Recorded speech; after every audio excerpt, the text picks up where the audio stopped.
Baka nga po deny na talaga. Naku po.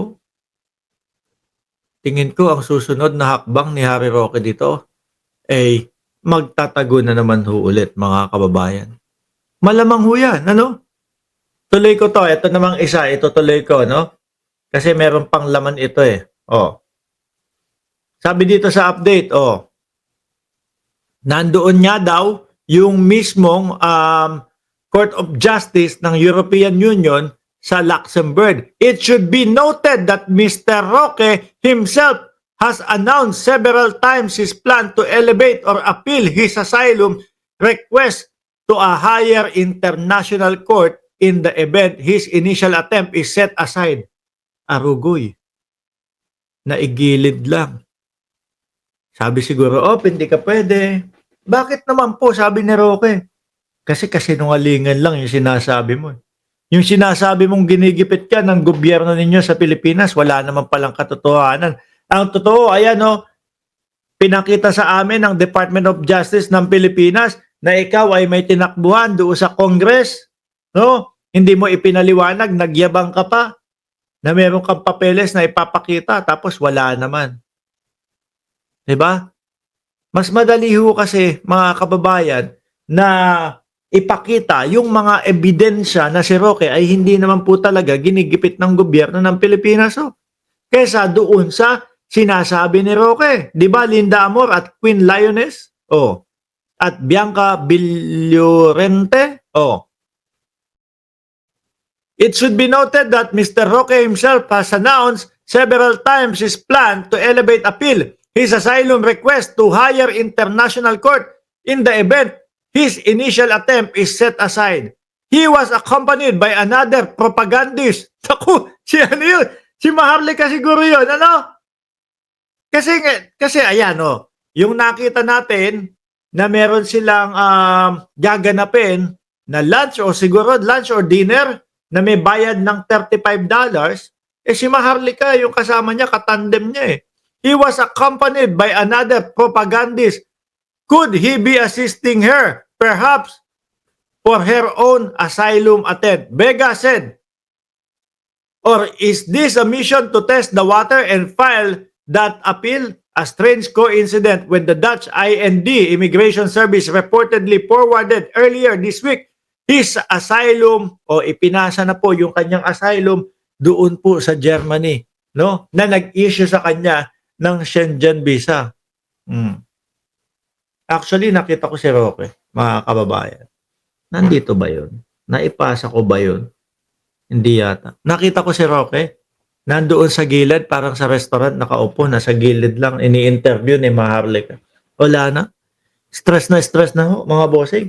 Siya din naman may kasalanan yan eh. Kung nagpakalalaki ho siya, mga kababayan, hindi ho nadamay yung misis niya. Umabot pa sa punto na pati yung misis niya merong contempt order po galing sa Congress. Di ba? Kapag ganito ang sitwasyon mo, ikaw at ikaw na lang, no? Bilang tatay ngayon, Father's Day tayo, mga kababayan, natutunan ko po sa buhay.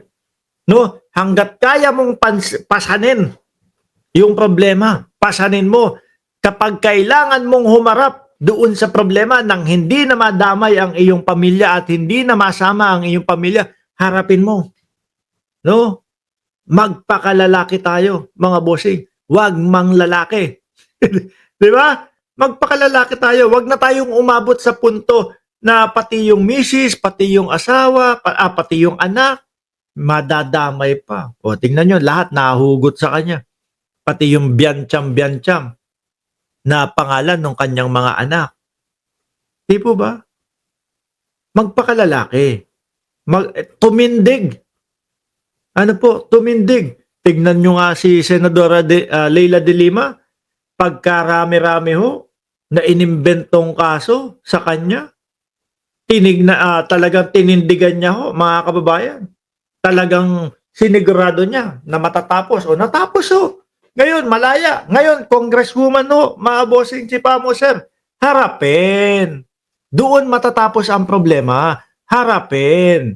no? Hindi yung tataguan. Dahil yung pagtago-tago ho, mga kababayan, at yung pag-iwas ho, naku po, walang magagawang buti ho yan, mga bossing.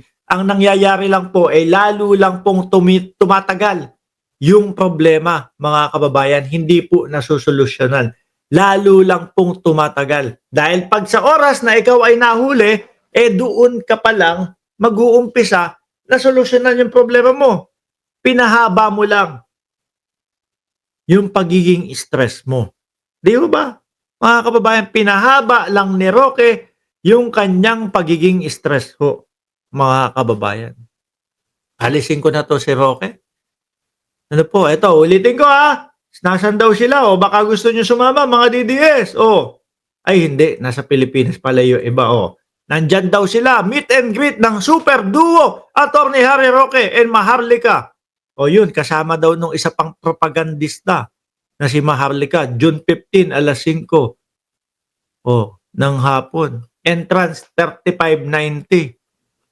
Nakita ko yung special nila. Doon naglalaro sa 20 tsaka 25. Siguro yung GIS kumbaga tulong na din kay Harry Roque kasi nga 'di ba? Mahirap din pong magtago tapos wala ka ng pogo, wala ka ng kinikita sa pogo. Mahirap magtago, wala kang extra income o kahit papaano pandagdag din siguro mga bossing. No, baka lang. Oh. Pero pwede rin ho mga kababayan na tinaasan nila yung presyo kasi Father's Day. Ayan, yan yun. No? Nung ano tawag dyan? Nung pinaka-restaurant ho, mga kababayan. Sabi ni Chris Rose, alisin na yan. Umay na ako kay Akla. O sige na nga, alisin na natin. Naku, para kay dating Pangulong Duterte, kukumbinsihin pa din nila yung taong bayan o yung mga OFW doon sa Germany na iuuwi si dating Pangulong Duterte. Ngayon ho, mga bossing, it's impeachment. Since nasabi natin na uuwi si dating Pangulong Duterte, mga kababayan, at yun yung gagawin nila Roque doon sa Germany, nako eto. Ito pala yung task ni Amy Marcos, no? Kumbaga, ayan. Mismong si Sara Duterte na, no? Para hong nakatali na sa leeg si Amy Marcos. Kulang na lang, kulang na lang umano tumahol Bakit?